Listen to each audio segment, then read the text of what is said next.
Module 4th, Wave Optics. This is part 2, and in this part, we are to study Newton rings and applications of Newton rings.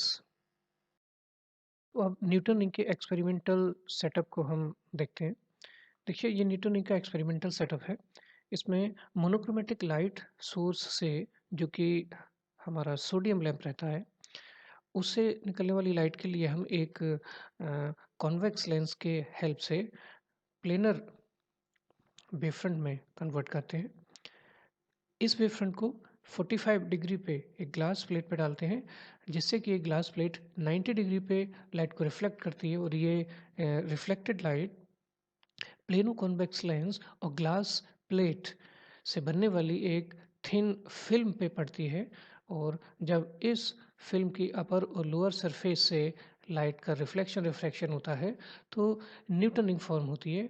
और Newton ring की को हम एक travelling microscope से देखते हैं, और ये न्यूटन रिंग की जो फॉर्मेशन है कुछ इस टाइप से नज़र आती है। तो इस तरीके से हम ये देख रहे हैं कि ये न्यूटन रिंग का एक्सपेरिमेंटल सेटअप है।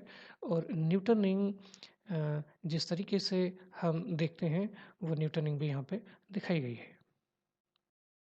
तो हम न्यूटन रिंग की सर्कुलर फॉर्मेशन को समझते हैं। हम देख रहे हैं कि एक प्लेनो कॉन्वेक्स लेंस को ग्लास प्लेट पे रखते हैं। तो ग्लास प्लेट और प्लेनो कॉन्वेक्स लेंस के बीच एक थिन फिल्म डेवलप होती है, जो पॉइंट ऑफ कॉन्टैक्ट से जिसकी थिकनेस बाहर की तरफ बढ़ती चली जाती है। ये वेज शेप्ड कर्व्ड फिल्म है। जब कोई मोनोक्रोमेटिक लाइट रे इस वेज शेप्ड कर्व्ड फिल्म पे पड़ती है, तब रिफ्लेक्टेड रीजन में, जैसे कि आप डायग्राम में दिख रहे हैं, दो रेज मिलती हैं और ये दोनों कोहेरेंट हैं, और इनके इंटरफेरेंस से कंसेंट्रिक रिंग्स फॉर्म होती हैं, जिनको हम न्यूटन रिंग कहते हैं। इनको सबसे पहले न्यूटन ने इन्वेस्टिगेट किया था, तो उन्हीं के नाम पे इन रिंग्स को न्यूटन रिंग कहा जाता है। न्यूटन रिंग कैसे दिखती हैं, ये आप डायग्राम में भी देख सकते हैं। तो हम ये देखते हैं कि रिफ्लेक्टेड रीजन में जो पाथ डिफरेंस होगा, वो इफेक्टिव पाथ डिफरेंस हम वेज शेप्ड कर्व्ड फिल्म के लिए इस फॉर्मूले से दे रहे हैं। ये फॉर्मूला हमने वेज शेप्ड फिल्म के लिए पहले भी पढ़ा हुआ है। यहाँ लैम्डा बाई टू जो टर्म ऐड किया हुआ है, उसका रीज़न ये है कि आप डायग्राम में देख रहे हैं कि जो सेकेंड रे है, वो ग्लास प्लेट की सरफेस से रिफ्लेक्ट हो रही है। तो डेंसर की सरफेस से रिफ्लेक्ट होने वाली रे में स्टोक्स के अकॉर्डिंग पाई का फेज चेंज हो जाएगा, या लैम्डा बाई टू का पार्ट डिफरेंस। तो इसकी वजह से सेकेंड रे में लैम्डा बाई टू का पाथ डिफरेंस ऐड हो गया है। इसकी वजह से जो इफेक्टिव पाथ डिफरेंस है रिफ्लेक्टेड रीजन में, वो 2 mu T cos are plus theta plus lambda by two है। यहाँ theta wedge shaped curved film के लिए वेज एंगल कंसिडर किया गया है। तो अगर लाइट रे प्लेनो कॉन्वेक्स लेंस और ग्लास प्लेट पे नॉर्मली इंसिडेंट हो रही होंगी, तब उसके लिए एंगल ऑफ रिफ्रैक्शन 0 हो जाएगा। और अगर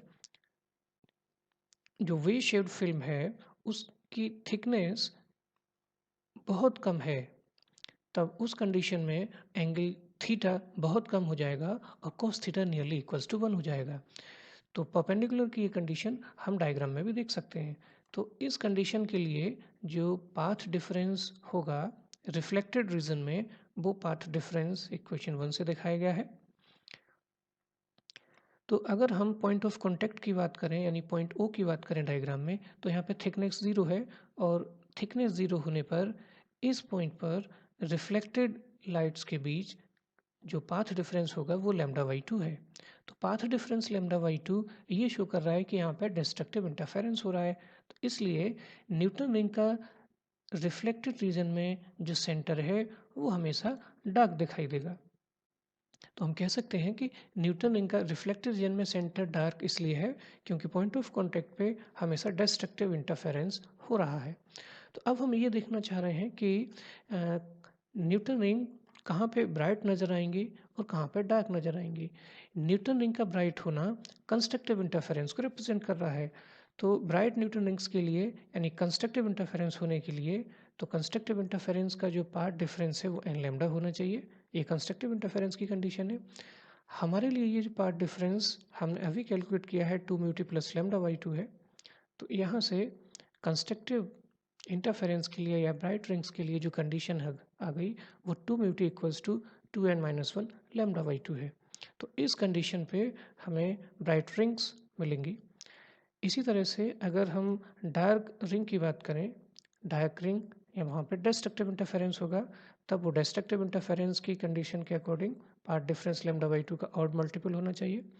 path difference 2 mu T plus lambda by 2 है। इस पाथ डिफरेंस को रखने पर जो कंडीशन है वो 2 mu t equals to n lambda है। तो अगर वे शिफ्ट फिल्म एयर की है तब यहाँ रिफ्रैक्टिव इंडेक्स म्यू की वैल्यू 1 हो जाएगी। तो इस फॉर्मूले में हमने एक जनरल कंडीशन को लिया हुआ है कि अगर वे शेड फिल्म में का मीडियम ऐसा है जिसका रिफ्रैक्टिव इंडेक्स म्यू है तब उसके लिए ये फॉर्मूले एप्लीकेबल होंगे। तो अब हम यहाँ पे ये देख रहे हैं कि जो डार्क या ब्राइट रिंग फॉर्म हो रही हैं वो इक्वल थिकनेस की फिल्म्स हैं और इक्वल थिकनेस के पॉइंट्स के लोकस को अगर हम ज्वाइन करें तो वो एक सर्किल फॉर्म करते हैं। तो इस तरीके से हम ये देख रहे हैं कि न्यूटन रिंग्स का सर्कुलर होना इस बात पे डिपेंड कर रहा है क्योंकि इक्वल थिकनेस के पॉइंट्स का जो लोकस है वो एक सर्किल फॉर्म कर रहा है। तो इस तरह से न्यूटन रिंग की जो शेप है वो सर्कुलर रहती है। हम न्यूटन रिंग्स के ब्राइट और डार्क रिंग्स के रेडियस को कैलकुलेट करेंगे। तो इसके कैलकुलेशन को हम एक ज्योमेट्री से कैलकुलेट करेंगे। देखिए प्लेनो कॉन्वेक्स लेंस एक स्फीयर का पार्ट है। उस स्फीयर को यहाँ पे डॉटेड से शो किया हुआ है। इस स्फीयर का जो रेडियस होगा वो प्लेनो कॉन्वेक्स लेंस का रेडियस ऑफ कर्वेचर होगा। इस स्फीयर का जो सेंटर होगा वो प्लेनो कॉन्वेक्स लेंस का सेंटर ऑफ कर्वेचर होगा।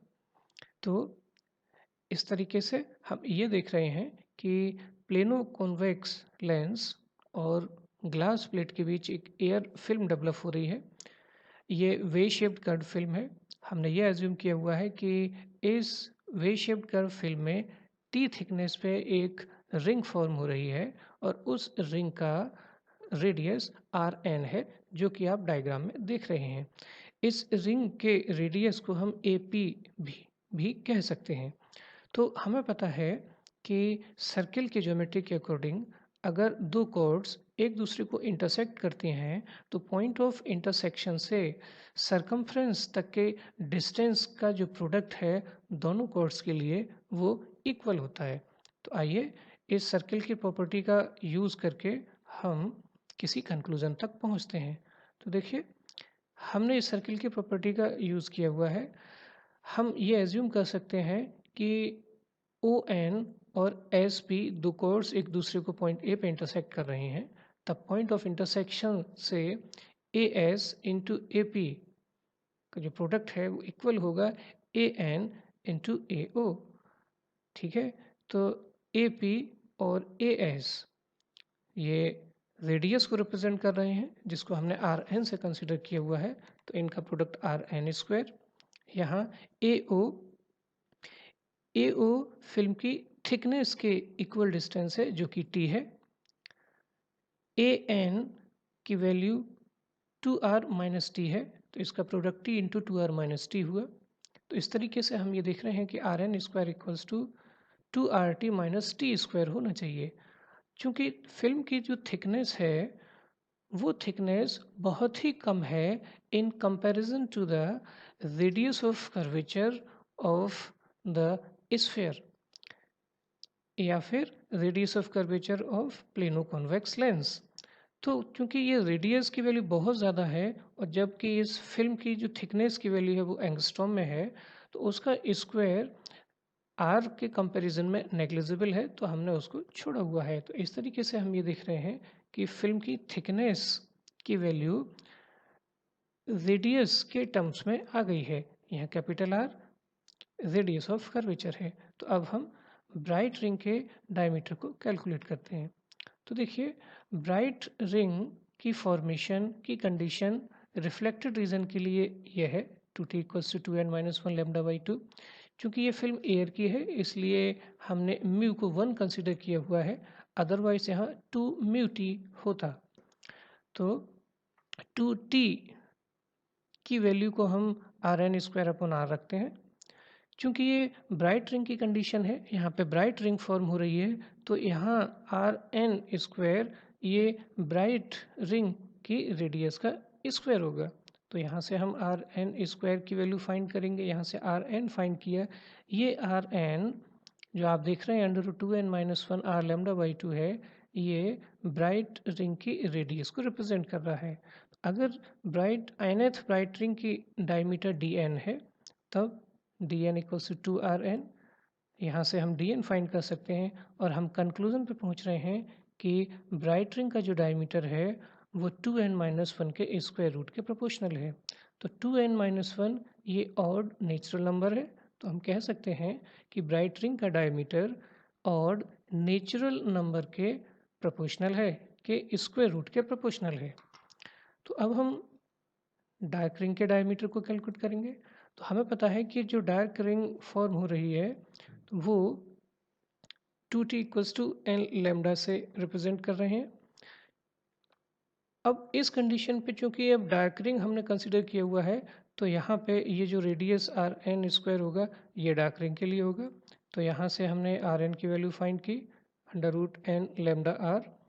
तो अगर इस डार्क रिंग का डायमीटर डी एन है, तब D n equals to 2rn। तो यहाँ से d n equals to under root n. N एक नेचुरल नंबर है, तो डार्क रिंग का जो डायमीटर है वो नेचुरल नंबर के स्क्वायर रूट के प्रोपोर्शनल है। तो देखिए, तो यहाँ से हम ये कंक्लूजन निकाल सकते हैं कि न्यूटन रिंग में ब्राइट रिंग का डायमीटर और नेचुरल नंबर के स्क्वायर रूट के प्रोपोर्शनल है, जबकि डार्क रिंग का डायमीटर नेचुरल नंबर के स्क्वायर रूट के प्रोपोर्शनल है। Applications of Newton rings. Newton ring की दो मेजर एप्लीकेशंस है, जिसमें पहली एप्लीकेशन है to find the wavelength of sodium light. तो पहले हम न्यूटन रिंग फॉर्म करते हैं। इन न्यूटन रिंग्स में हम सपोज nth ऑर्डर की न्यूटन रिंग का डायमीटर फाइंड करते हैं, जो कि आप इक्वेशन 1 से रिप्रेजेंट कर रहे हैं। अब हम एक हायर ऑर्डर के डार्क रिंग का डायमीटर फाइंड करते हैं। सपोज ये n प्लस पी ऑर्डर है, तो n प्लस पीथ ऑर्डर की डार्क रिंग का डायमीटर, जो कि आप इस फॉर्मूले से देख रहे हैं, 4n plus p lambda r है। इक्वेशन 2 से इक्वेशन 1 को सब्ट्रैक्ट करते हैं, तो ये रिलेशन है, तो यहाँ से हम लैम्डा फाइंड कर सकते हैं। तो इस तरीके से हम दी हुई सोडियम लाइट की वेवलेंथ को इजीली कैलकुलेट कर सकते हैं। तो न्यूटन रिंग का जो सेकंड मेजर एप्लीकेशन है वो किसी भी गिवन लिक्विड के रिफ्रैक्टिव इंडेक्स को फाइंड करना है। तो इसके लिए सबसे पहले हम एयर फिल्म में बनने वाली न्यूटन रिंग डेवलप करते हैं, और इन न्यूटन रिंग्स के दो ऑर्डर का डार्क रिंग का डायमीटर हम फाइंड करते हैं। सपोज एयर फिल्म में हमने सबसे पहले nth ऑर्डर के डार्क रिंग का डायमीटर कैलकुलेट किया, जो कि आप देख रहे हैं। फिर हमने एक हायर ऑर्डर का, जो कि n plus p th order है डार्क रिंग, उसका डायमीटर का स्क्वायर हमने कैलकुलेट किया है, जो कि आप ये देख रहे हैं। हायर ऑर्डर के डायमीटर के स्क्वायर से लोअर ऑर्डर के डायमीटर का स्क्वायर हमने सब्ट्रैक्ट किया है, ये एयर फिल्म के लिए है। अब जिस लिक्विड का हमें रिफ्रैक्टिव इंडेक्स फाइंड करना है, उस लिक्विड को इस एयर फिल्म की जगह इंट्रोड्यूस करेंगे। ये देखिए, इस फिल्म को, इस लिक्विड को इंट्रोड्यूस करने के बाद अब न्यूटन रिंग्स में देख रहे हैं आपकी चेंज हो गया है। अब हम दोबारा फिर उन्हीं ऑर्डर के डायमीटर को कैलकुलेट करेंगे जो हमने एयर के लिए कैलकुलेट किए थे, क्योंकि अब डायमीटर में चेंज हो जाएगा रिफ्रैक्टिव इंडेक्स ऐड होने से। तो हम देखते हैं कि अब nth ऑर्डर का जो डायमीटर है वो डी एन डैश स्क्वायर है, जो कि 4n lambda r upon mu है। इसी तरह से n plus p th order की डार्क रिंग का जो डायमीटर है वो इस तरीके से d n plus p dash square equals to 4n plus p lambda r upon mu है। हायर ऑर्डर के डायमीटर से लोअर ऑर्डर के डायमीटर के स्क्वायर को सेपरेट किया हुआ है, तो ये इक्वेशन 2 आई है। अब इक्वेशन 1 को इक्वेशन 2 से डिवाइड करने पर हमें गिवन लिक्विड का रिफ्रैक्टिव इंडेक्स पता लग जाएगा। तो इस तरीके से हम देख रहे हैं कि न्यूटन रिंग की ये 2 मेजर एप्लीकेशंस हैं।